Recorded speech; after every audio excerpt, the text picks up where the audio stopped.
안녕하십니까. 오늘은 그 선교에 대해서 우리가 말씀을 좀 나누기를 원합니다. 이 사명이라는 것은 어떤 일을 위해서 보내심을 받았다는 그런 뜻입니다. 그래서 우리가 선교적 사명을 받았다는 대사명은 우리가 할 일은 세상에 나가서 복음을 전하는 그 사명을 우리가 받았습니다. 그래서 우리가 성경에 보면 예수님께서 우리에게 주신 선교적 대사명이 있습니다. 영어로 Great Commission이라고 하는데, 마태복음 28장 18절에서 20절에 있는 말씀을 보았습니다. 예수께서 나와 말씀하여 이르시되 하늘과 땅의 모든 권세를 내게 주셨으니 그러므로 너희는 가서 모든 민족을 제자로 삼아 아버지와 아들과 성령의 이름으로 침례를 베풀고 내가 너에게 분배한 모든 것을 가르쳐 지키게 하라. 볼지어다 내가 세상 끝날까지 너희와 항상 함께 있으리라 하시니라 하는 그런 예수님으로부터의 우리가 선교적 대사명을 받은 사람들입니다. 과거의 초기 교회 시대에 그분의 백성들에게 준 이 소명과 사명이 오늘날 마지막 시대를 살아가는 우리들에게 동일한 말씀이라는 것을 우리가 이해하게 됩니다. 사도 요한이 밤모섬에 유배된 그 요한이 마지막 시대에 살아가는 우리들에게 준 그 말씀과 동일한 맥락의 말씀이 있습니다. 그것이 계시록 14장 6절에서 7절에 있는 말씀입니다. 이 말씀은 지구 역사를 마지막 때를 살아가는 사람들에게 준 선교적 사명이라고 할 수 있겠습니다. 계시록 14장 6절 7절의 말씀, 또 보니 다른 천사가 공중에 날아가는데 땅에 거하는 자들 곧 모든 민족과 종족과 방언과 백성에게 전할 영원한 복음을 가졌더라. 그가 큰 음성으로 가르되 하나님을 두려워하며 그에게 영광을 돌리라. 이는 그의 심판하실 시간이 이르렀으니 하늘과 땅과 바다와 물들의 근원을 만드신 이를 경배하라 하더라. 이렇게 땅과 바다와 하늘의 모든 만물을 창조주 하나님께 온전한 경배를 돌리라고 그럽니다. 그의 심판하실 시간이 이르렀기 때문에 이제 창조주 하나님께만 온전한 경배를 드리라는 그런 전파하는 사명이 오늘 우리에게 주어져 있습니다. 하나님께서는 선교사적인 그런 마음을 가진 분이십니다. 왜 하나님께서 예수 그리스도를 이 땅에 보내셔야 한 그 이유가 있습니다. 그것을 우리가 알아야만이 그것을 통해서 우리가 선교적 소명, 사명을 알게 되는 것입니다. 처음 우리가 창세기에 보면 창세기 1장에 하나님께서 모든 만물을 창조하시고 맨 마지막에 사람을 창조하셨죠. 모든 피조물들을 창조할 적에는 하나님께서 어떤 것을 있으라고 말씀하셨습니다. 빛도 그랬고 궁창도 그렇고 물도 그렇고, 그래서 창조의 명령을 있으라고 말씀하셨는데 이와 같은 모든 피조물과 다르게 사람을 창조할 때는 하나님께서 하나님의 형상과 모양을 따라서 우리가 사람을 만들자, 그렇게 성삼위 하나님께서 아버지 하나님과 아들 하나님과 성령 하나님께서 서로 상의하셔서 인간을 창조하실 때 그렇게 하셨다는 것을 우리가 성경 가운데서 보게 됩니다. 그래서 하나님의 형상을 따라 그 모양대로 사람을 창조하셨다는 것을 우리가 창세기에 보게 되는 것입니다. 그래서 여기 보면 그 하나님의 형상과 모양으로 창조됐다는 것은 그 말씀의 의미에는 무엇을 뜻하는지를 우리가 분명히 성경에 말씀하고 있지만은 그 말씀의 의미는 무엇입니까? 하나님의 형상을 따라 지었다는 것은 창조주 하나님의 방법대로 어떤 방법이든지 품성이 반사돼서 도덕적 형상이든지 그분의 창조주의 품성이 우리의 형상 속에 하나님 우리 품성 속에 있다는 것을 우리가 배우게 되는 것입니다.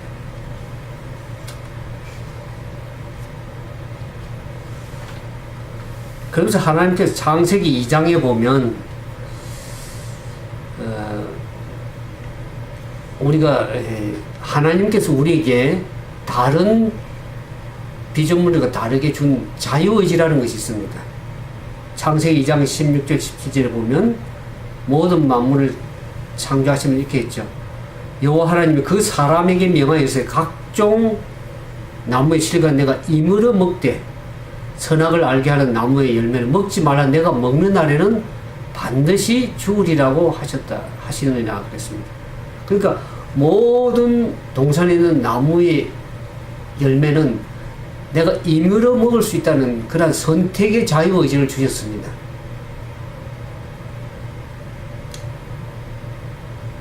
우리가 창조해 보는 빛과 해와 달과 별들은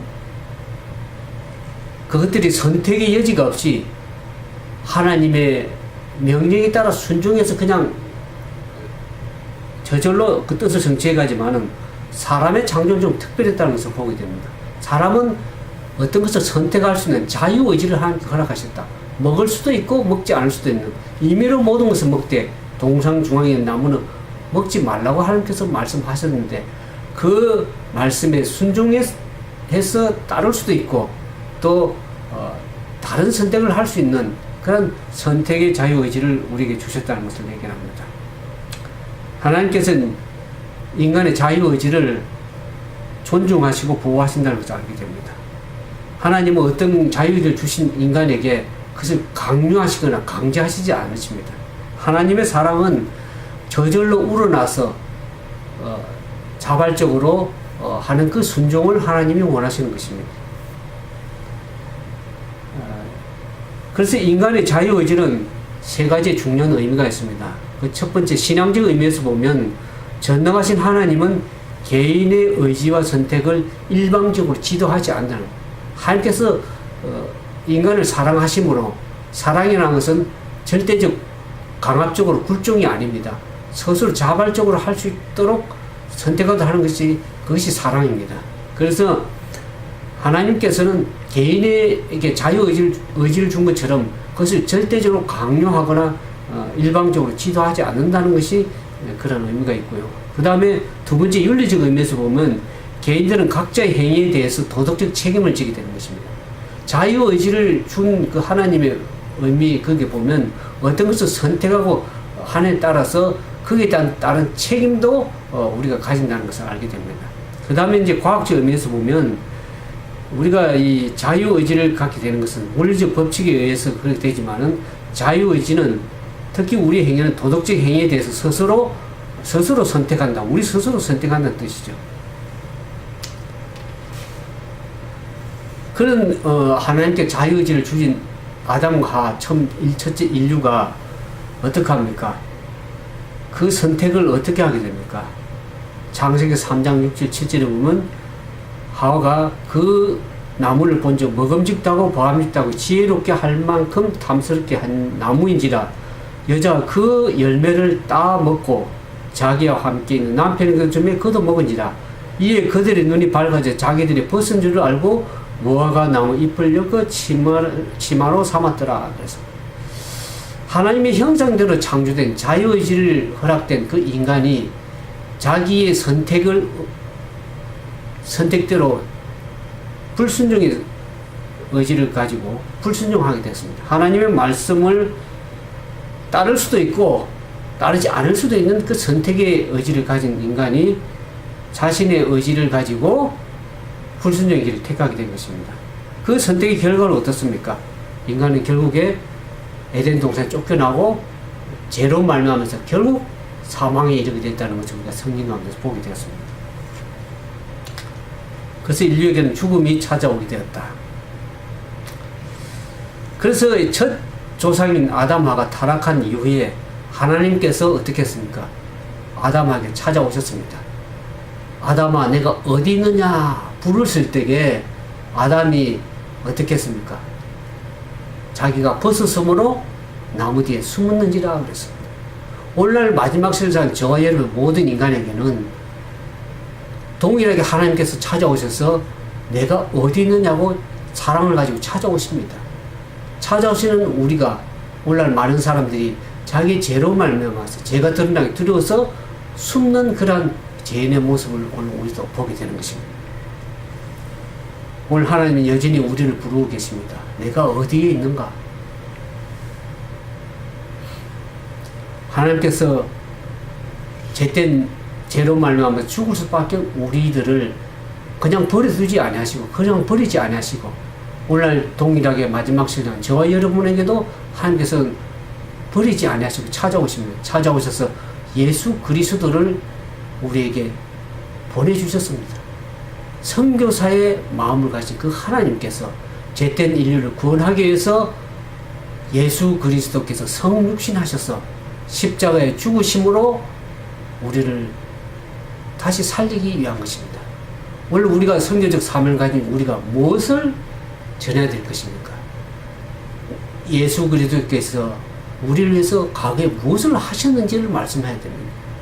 요한복음 3장 16절에 하나님께서 세상을 이처럼 사랑하사 독생자를 주셨으니 이는 저를 믿는 자마다 멸망치 않고 영생을 얻게 하게 하기 위해서 예수 그리스도를 독생자를 십자가에 죽으시도록 우리에게 내어주신 분이 하나님의 사랑이십니다. 그 하나님의 사랑을 우리가 전해야 될 것이고 또 현재 지금 예수님께서 무엇을 하고 계십니까? 우리가 로마서 8장 34절에 보면 어떤 말씀이 있습니까? 예수님께서 십자가에 죽으시고 다시 부활하셔서 하나님 보좌 우편에 계셨습니다. 우편에 계시면서 우리를 위하여 친히 하나님 앞에 간구하시는 중보자로서 간구하시는 분이십니다.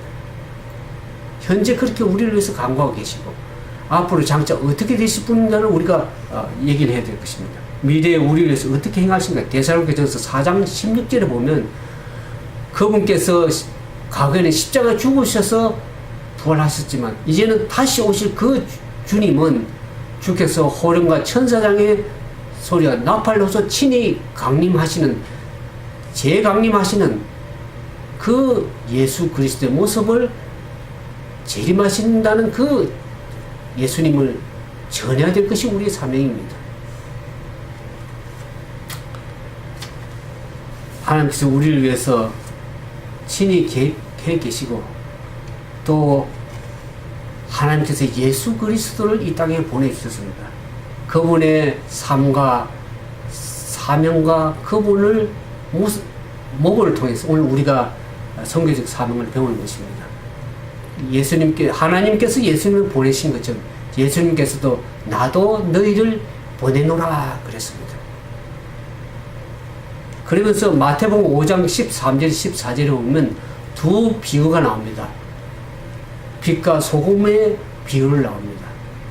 소금은 섬에 들어서 내적으로 작용하는 반면에 빛은 어떻습니까? 외부에서 작용해서 그 모든 것을 밝혀주는 그 역할을 빛의 역할을 하고 있는 것입니다. 예수님께서 세상의 참빛 되셔서 이 땅에 오셨는데 너희도 그 세상의 빛이라고 말씀하십니다. 그 예수 그리스도의 빛을 반사하는 그러한 빛으로서의 사명을 감당하기를 원하시는 것입니다. 소금에 비유해서 말하는 그 세상은 그리스도인들이 섞어야 할 사람들을 말합니다. 오늘날 하나님 믿는 백성들이 죄된 세상에 섞여서 그들에게 소금의 역할로서 부패하지 않는 가마력을 비치기를 원하시는 것입니다. 오늘 빛으로서의 사명은 어둠이 없어서 죄 가운데 죽어가는 그 영혼들을 향한 하나님의 사랑을 가지고 그 사람들에게 빛을 비춰야 될 것을 말씀하십니다. 오늘 그리스도인으로서 세상 앞에서 우리의 그리스도의 가마력을 비춰나갈 뿐만 아니라 그리스도의 복음을 가지고 세상을 구원하기 위해서 보냄을 받은 그런 선교사적인 사명을 우리 모두가 가지고 있는 것입니다. 오늘 여기 보면은 그리스도의 추종자들은 세상의 소금과 빛으로 상징되었다. 그래서 그리스도인들의 구원하는 가망이 없이는 이 세상은 자체 타락으로 말미암아 멸망에 이르게 될 것이다.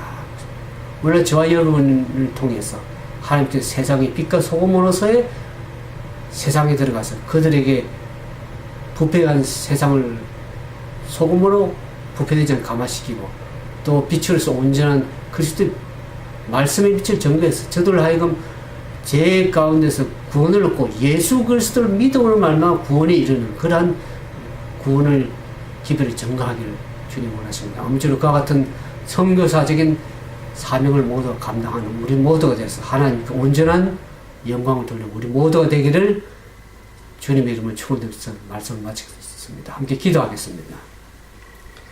사랑과 자비가 많으신 아버지 하나님, 우리에게 하나님의 형상과 모양으로 창조해 주시고 특별히 우리에게 세상을 다스리는 그러한 특권을 주셨음에도 불구하고 우리에게 주신 그 자유의지를 잘못 사용함으로 우리가 죄가 들어오고 결국에 우리 사망에 이를 수밖에 없는 우리들에게 하나님께서 예수 그리스도를 보내주셔서 우리가 죄에서 구원받고 또 영원한 영생의 소망을 가지고 살 수 있도록 도와주신 은혜를 감사합니다. 이제 다시 오실 그 예수님을 우리 마음속에 모시고 이 죄로 인해서 썩어져가고 멸망해가는 이 세상에 그리스도의 사랑을 가지고 빛과 소금의 사명을 감당하기를 원합니다. 오늘 저희들에게 거룩한 성령의 능력을 베풀어 주시고 하늘과 땅의 모든 것을 우리에게 주신 그리스도의 명령을 따라서 영혼들을 향해서 나아가는 우리 모두가 되도록 도와주시옵소서. 그래 하나님의 거룩한 뜻을 이 땅에 온전히 이루며 주님의 오심을 준비하는 촉진하는 우리 모두가 되도록